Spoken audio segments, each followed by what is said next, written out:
नरेंद्र मोदी सरकार के इतिहास में 8 अगस्त 2024 वो पहली तारीख थी जब सरकार के बिल को मंजूरी नहीं मिली और उसे जॉइंट पार्लियामेंट्री कमेटी के पास भेजना पड़ा। ये वही तारीख थी जब इतिहास में पहली बार मोदी सरकार को राज्यसभा से अपना बिल वापस लेना पड़ा। और इसके साथ ही पहली दूसरी मोदी सरकार और तीसरी मोदी सरकार का अंतर साफ साफ समझ में आ गया। जहां 2014 से 2024 के बीच सरकार कभी झुकी नहीं थी, न तो लोकसभा में और न ही राज्यसभा में, लेकिन 2024 में सरकार को लोकसभा में भी झुकना पड़ा और राज्यसभा से तो बिल वापस ही लेना पड़ा। ऐसे में सवाल है कि आखिर उस वक्फ बिल में ऐसा क्या था कि सरकार उसे पास करवा ही नहीं पाई। आखिर ये वक्फ होता क्या है जिसको लेकर सरकार बिल लाई थी, और आखिर इस्लाम में इस वक्फ का जिक्र आया कहां से है जिसे नियंत्रित करने की कोशिश में मोदी सरकार फिलहाल नाकाम नजर आ रही है। आज बात करेंगे विस्तार से। नमस्कार, मैं हूं अविनाश और आप देख रहे हैं अनकट। पहले भारतीय रेलवे, उसके बाद भारतीय सेना और उसके बाद तीसरे नंबर पर इस मुल्क में अगर किसी एक संस्था के पास सबसे ज्यादा संपत्ति है तो वो है वक्फ बोर्ड। पूरे देश में इतनी जमीन कि अगर उसे एक साथ कर दिया जाए तो देश की राजधानी दिल्ली जैसे कम से कम 3 शहर बसाए जा सकते हैं। कुल करीब 9,40,000 एकड़ जमीन। लेकिन अब इसी वक्फ बोर्ड को लेकर संसद में जो बिल आया है उसने सत्ता पक्ष और विपक्ष को एक दूसरे के खिलाफ खड़ा कर दिया है। तो आखिर ये वक्फ बोर्ड है क्या? इसके पास इतनी जमीन आई कहां से? आजादी के बाद से अब तक इन जमीनों की देखभाल कौन करता है? इन जमीनों से होने वाली आमदनी कहां खर्च होती है? और अब मोदी सरकार ने ऐसा क्या बदलाव कर दिया है कि पूरे देश में हंगामा मच गया है? चलिए एक एक करके सभी सवालों का जवाब तलाशने की कोशिश करते हैं। वक्फ का मतलब क्या है? भारत सरकार की वक्फ बोर्ड की वेबसाइट के मुताबिक वक्फ शब्द की उत्पत्ति अरब जगत के वकूफा शब्द से हुई है। इसका मतलब है पकड़ना, बांधना या हिरासत में लेना। इस्लामिक मान्यता के मुताबिक अगर कोई भी शख्स अपने धर्म की वजह से या फिर अल्लाह की खिदमत करने की नीयत से अपनी जमीन या अपनी संपत्ति का दान करता है तो उसे ही वक्फ कहते हैं। यानी कि इस्लाम में धर्म के आधार पर दान की गई चल या अचल संपत्ति वक्फ है और जिसने दान किया है उसे कहा जाता है वकीफा। लेकिन संपत्ति दान करने की एक शर्त यह होती है कि उस चल या अचल संपत्ति से होने वाली आमदनी को इस्लाम धर्म की खिदमत में ही खर्च किया जा सकता है। और इस खिदमत का मतलब मस्जिद की तामीर करवाना, कब्रिस्तान बनवाना, मदरसे बनवाना, अस्पताल बनवाना और अनाथालय बनवाना है। अगर कोई गैर इस्लामिक शख्स भी अपनी संपत्ति को वक्फ करना चाहे तो वह कर सकता है, बशर्ते वो इस्लाम को मान्यता देता हो और उसकी वक्फ की गई संपत्ति का मकसद भी इस्लाम की खिदमत। इस्लाम में कहां से आया वक्फ का कॉन्सेप्ट? इस्लाम में वक्फ का कॉन्सेप्ट पैगंबर मोहम्मद साहब के ही वक्त से है। भारत सरकार की वक्फ बोर्ड की वेबसाइट के मुताबिक एक बार खलीफा उमर ने खैबर में एक जमीन का टुकड़ा अपने कब्जे में लिया और पैगंबर मोहम्मद साहब से पूछा कि इसका सबसे बेहतर इस्तेमाल किस तरह से किया जा सकता है। तो पैगंबर मोहम्मद साहब ने जवाब दिया कि इस जमीन को कुछ इस हिसाब से इस्तेमाल करो कि अल्लाह के दिखाए रास्ते के जरिए ये जमीन इंसानों के काम आए। इस जमीन को किसी भी तरह से न तो बेचा जा सके, न ही किसी को तोहफे में दिया जा सके, न ही इस पर किसी तरह से तुम्हारे बच्चे या आने वाली पीढ़ियां काबिज हो सके। इसके अलावा एक और मान्यता है कि 570 ईसा पूर्व मदीना में खजूरों का एक बड़ा बाग था। इसमें करीब 600 पेड़। उनसे होने वाली आमदनी का इस्तेमाल मदीना के गरीब लोगों की मदद के लिए किया जाता था। इन्हीं को वक्फ का शुरुआती उदाहरण माना जाता है। मिस्र की अल अजहर यूनिवर्सिटी और मोरक्को की अल कुरायसीन यूनिवर्सिटी वक्फ संपत्ति पर बने सबसे पुराने संस्थान माने जाते हैं। भारत में कैसे शुरू हुआ वक्फ का कॉन्सेप्ट?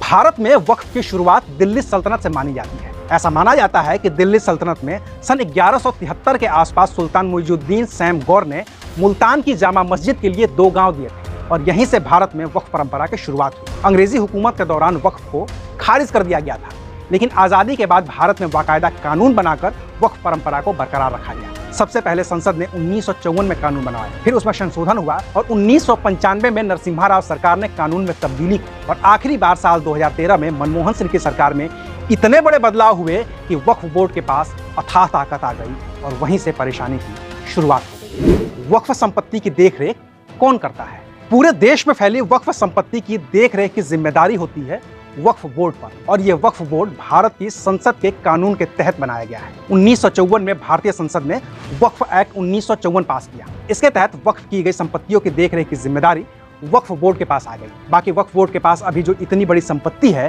कि वो 3-3 दिल्ली बना ले, वो संपत्ति भारत पाकिस्तान बंटवारे की वजह से है। 1947 में जब भारत और पाकिस्तान का बंटवारा हुआ तो पाकिस्तान जाने वाले मुस्लिम लोग अपनी चल संपत्ति तो कुछ ले गए, लेकिन अचल संपत्ति यानी कि उनके घर, मकान, खेत, खलिहान, दुकान सब यहीं रह गए। और तब 1954 में कानून बनाकर इस तरह की सभी संपत्तियों को वक्फ बोर्ड के हवाले कर दिया गया। वक्फ बोर्ड बनाने के अगले ही साल यानी कि 1955 में संसद ने एक और कानून बनाया और इसके तहत देश के हर एक राज्य में वक्फ बोर्ड बनाने का अधिकार मिल गया। फिर 1964 में सेंट्रल वक्फ काउंसिल का गठन हुआ, जिसका मकसद राज्यों के वक्फ बोर्ड को सलाह मशविरा देना था। लेकिन भारत में भी इस्लाम को मानने वाले दो बड़े धड़े हैं। एक धड़ा शिया समुदाय का है तो दूसरा धड़ा सुन्नी समुदाय का। तो वक्फ बोर्ड में शिया और सुन्नी के नाम पर भी बंटवारा हुआ और इस्लाम को मानने वाली इन दोनों ही परंपराओं के लोगों ने अपना अपना वक्फ बोर्ड यानी कि शिया वक्फ बोर्ड और सुन्नी वक्फ बोर्ड बना लिया। बिहार और उत्तर प्रदेश जैसे राज्यों में शिया और सुन्नी के वक्फ बोर्ड अलग अलग हैं। पूरे देश में कुल 30 वक्फ बोर्ड हैं। वक्फ बोर्ड में होता कौन कौन है? भारत की संसद के बनाए कानून के मुताबिक सेंट्रल वक्फ काउंसिल में सबसे ऊपर केंद्र सरकार के अल्पसंख्यक मामलों के मंत्री होते हैं और इस लिहाज से अभी देखें तो वक्फ बोर्ड में सबसे ऊपर हैं केंद्रीय मंत्री किरेन रिजिजू। दूसरे नंबर पर वक्फ के डायरेक्टर होते हैं तो केंद्र सरकार के जॉइंट सेक्रेटरी लेवल के अधिकारी होते हैं। अभी एसपी सिंह तेवतिया वक्फ बोर्ड के डायरेक्टर हैं। इसके अलावा बोर्ड में 8 और सदस्य होते हैं, लेकिन अभी केंद्रीय वक्फ बोर्ड में इन सभी 8 लोगों की जगह खाली है। राज्यों के वक्फ बोर्ड में कौन कौन होता है? अलग अलग राज्यों के वक्फ बोर्ड में सबसे ऊपर चेयरमैन होता है। उसके अलावा सेक्रेटरी के स्तर का एक आईएएस अधिकारी होता है जो एक तरह से उस वक्फ बोर्ड का सीईओ होता है। बाकी संपत्तियों का लेखा जोखा रखने के लिए एक सर्वे कमिश्नर होता है। बाकी 2 सदस्यों को उस राज्य की सरकार मनोनीत करती है, जिनमें एक मुस्लिम सांसद और एक मुस्लिम विधायक होता है। बाकी उस बोर्ड का राज्य स्तर पर एक वकील होता है, एक टाउन प्लानर होता है और एक मुस्लिम बुद्धिजीवी होते हैं। वक्फ बोर्ड के पास कितनी ताकत है? वक्फ बोर्ड के पास अथाह ताकत होती है। वक्फ की सारी संपत्ति की देखरेख की जिम्मेदारी बोर्ड की होती है। कितनी आमदनी हुई, उसे कहाँ खर्च करना है, ये सब तय वक्फ बोर्ड ही करता है। किसकी संपत्ति वक्फ को लेनी है, संपत्ति किसको ट्रांसफर करनी है, संपत्ति का इस्तेमाल क्या करना है, ये सब वक्फ बोर्ड ही तय करता है। अगर एक बार संपत्ति वक्फ बोर्ड के पास आ गई तो उसे वापस नहीं किया जा सकता है। ये संपत्ति हमेशा हमेशा के लिए वक्फ की ही हो जाती है और इसको लेकर देश की किसी भी अदालत में कोई मुकदमा दायर नहीं हो सकता है। अगर वक्फ बोर्ड को ये लगता है कि कोई भी संपत्ति इस्लामिक कानूनों के मुताबिक वक्फ की है तो वक्फ की वो हो जाती है। अगर उस जमीन पर किसी का दावा है तो दावा किसी अदालत में नहीं बल्कि वक्फ बोर्ड के सामने ही करना पड़ता है, ट्रिब्यूनल में ही करना पड़ता है और अंतिम फैसले का अधिकार भी वक्फ बोर्ड का ही होता है। अगर हिंदू या कहिए कि गैर इस्लामिक शख्स की ज़मीन पर भी अगर वक्फ अपना दावा करे तो उस शख्स को वक्फ के पास जाकर ही ये साबित करना होता है कि ज़मीन उसकी है, वक्फ की नहीं। हालांकि वक्फ बोर्ड खुद भी ऐसी ज़मीन पर दावा कर सकता है जो 1947 के भारत पाकिस्तान बंटवारे से पहले वक्फ के नाम पर दर्ज हो या फिर 1954 में भारत सरकार की ओर से वक्फ को दे दी गई हो। कुल मिलाकर एक लाइन में कहें तो वक्फ बोर्ड एक ऐसा बोर्ड है जिसमें उसके खिलाफ भी अगर कोई बात हो तो उस पर फैसला उसे ही करना होता है। देश की कोई दूसरी अदालत उस मसले पर फैसला नहीं कर सकती। मोदी सरकार के नए कानून में क्या बदलाव प्रस्तावित है? मोदी सरकार में अल्पसंख्यक मामलों के मंत्री किरेन रिजिजू ने जो बिल संसद में पेश किया था उसमें वक्फ बोर्ड की असीमित ताकतों को सीमित करने का प्रावधान किया गया था। उदाहरण के तौर पर अब वक्फ बोर्ड में सिर्फ मुस्लिम ही नहीं बल्कि गैर मुस्लिम भी शामिल हो सकते हैं। वक्फ बोर्ड का सीईओ भी गैर मुस्लिम हो सकता है।